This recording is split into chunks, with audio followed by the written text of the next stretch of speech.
are doing a South African, oh wait, this is South African flag for those of you who don't recognize. Always Another Country by Sisonke Msimang, and this is a story about growing up in exile. Before I get into the review, I kind of want to talk a little bit about the author Sisonke Msimang.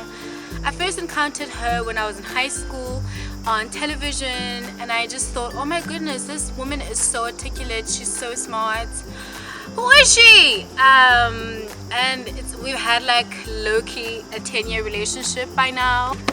So she is a South African author. I think she considers herself a South African, although she does hold a Canadian passport and citizenship. At the backdrop of this memoir is a tribute to all the countries that she's once lived in: Canada, Kenya, America, and also later South Africa.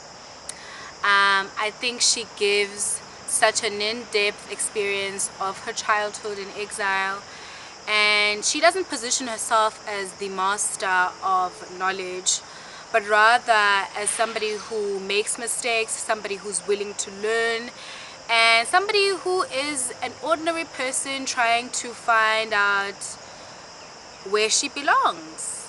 I also want to commend her for writing such a beautifully crafted book that reads much like a novel. There are various themes that run throughout this novel.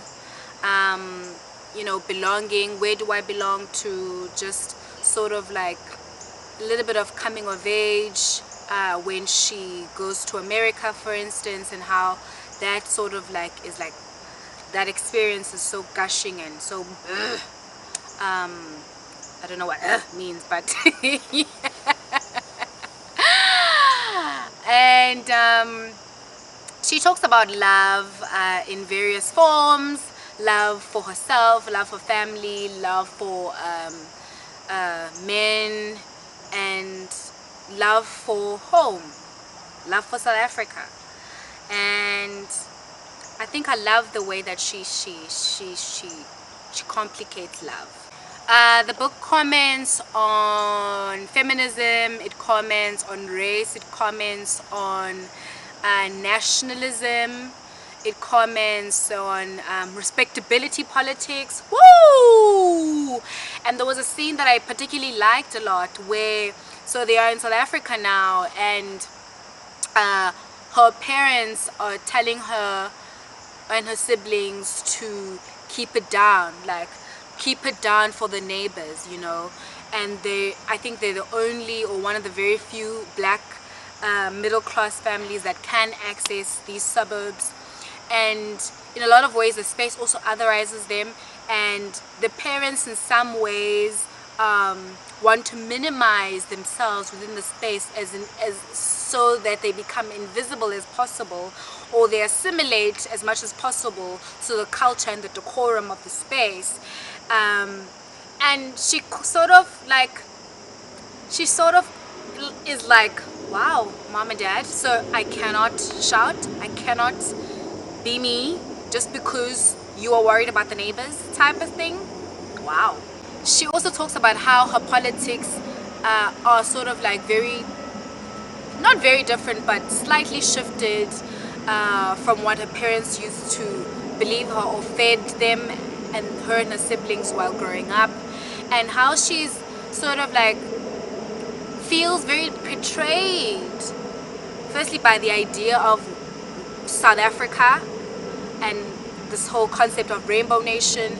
The ANC has disappointed her, the leadership, and the people in South Africa have disappointed her, and so she feels very frustrated. And overall she does give a very positive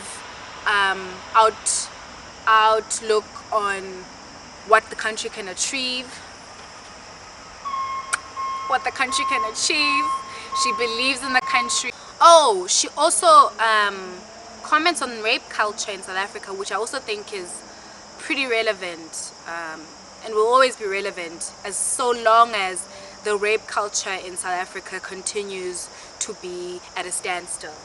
And she gives us her own experience of violence, sexual violence by men, and she just, this book was a gift to us, and I think she continues to also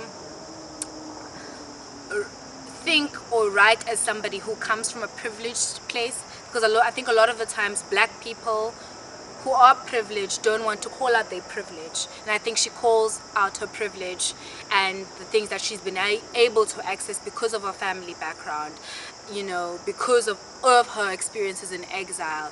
And she definitely doesn't romanticize her life in exile, because it wasn't romantic at all. They had to go through so many racial fists themselves. It wasn't a pretty picture at all in exile too, but it definitely wasn't the fire that was happening in South Africa, right? If you are trying to know or think a little bit deeper about what it means to be living in South Africa right now, I think you should go out there and listen to this woman. So I give this book a really nice 4-star. I think for a memoir it read so well, and I think it kind of did all the things that a memoir should do, that kind of honesty and authenticity that has to come across. And I think for me, I definitely felt that. Yeah, I don't know what questions to ask you guys, but really this video was really a recommendation, a strong recommendation of always